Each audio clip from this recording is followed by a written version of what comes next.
In Texas, the Yelnats family has been cursed to be unlucky, a misfortune they blame on their ancestor Elia's failure to keep a promise to fortune teller Madame Zeroni years ago in Latvia. One day, Stanley Yelnats IV is wrongfully convicted of stealing a pair of sneakers that were donated to charity by baseball player Clyde Sweetfeet Livingston, and is sentenced to 18 months at Camp Green Lake, a juvenile detention camp, in lieu of jail time. He arrives to find that the camp is a dried-up lake run by the warden, Louise Walker, her assistant Mr. Sir, and camp counselor Dr. Kiowa Podansky.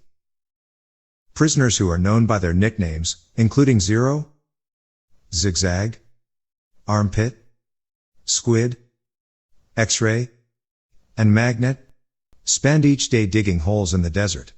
They may earn a day off if the inmates find anything interesting. During one night, Mr. Sir rescues Stanley from a yellow-spotted lizard, which he warns Stanley are aggressive, venomous, and lethal. After finding a golden lipstick tube initialed KB in a fossil, Stanley is accepted into the group and is given the nickname Caveman.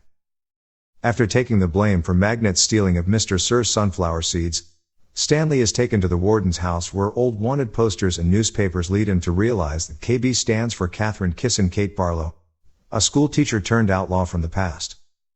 Walker asks Stanley to grab her box of nail polish and mentions that it contains rattlesnake venom. After he and Mr. Sir explain what happened with the sunflower seeds, Walker injures Mr. Sir and allows Stanley to return to his hole. Camp Green Lake's history is revealed in a series of flashbacks. In the 19th century, Green Lake is a flourishing lakeside community. Barlow is involved in a love triangle with the wealthy Charles Trout Walker, whom Barlow rejects, and an African-American onion seller named Sam, whom Barlow loves. One night, the jealous Walker and the town's citizens burn down the schoolhouse and kill Sam. In retaliation, Barlow kills the local sheriff who ignored her pleas for help and becomes an outlaw hunting down Walker's men. At one point, she steals Elia's son Stanley's chest of gold. 20 years later, the now bankrupt Walkers track down Barlow and demand she hand over her treasure. Barlow refuses and tells them to dig for the treasure, after which Barlow dies from a lizard bite and the Walkers set about digging for the treasure.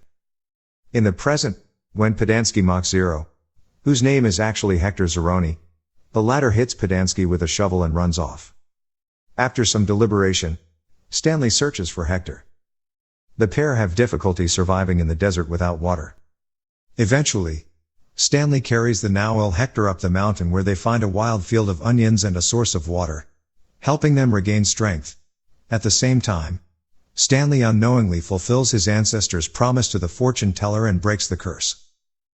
While camping on the mountain, Hector tells Stanley that he stole Livingston's sneakers and threw them over the bridge to evade the police, only for them to inadvertently hit Stanley's head. Returning to the camp, Stanley and Hector investigate the hole where Stanley found the lipstick and discover a chest before they are discovered by Walker, Mr. Sir, and Podansky. They soon realize that Walker, who is a descendant of her family, is using the inmates to search for his treasure. The adults are unable to steal the chest from the boys, as the hole has swarmed with lizards, passive to Stanley and Hector due to the onions they ate earlier. The adults decide to wait for the morning, when the lizards will retreat to the shade.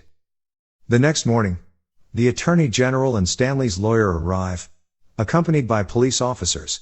The chest Stanley found is discovered to have belonged to his great-grandfather.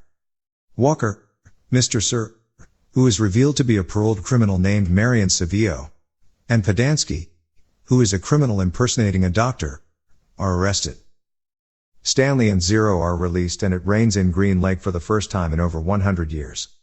The Yelnats family claims ownership of the chest which contains jewels, deeds, and promissory notes, which they share with Hector, who uses it to hire private investigators to locate his missing mother, and both families live a life of financial ease as neighbors.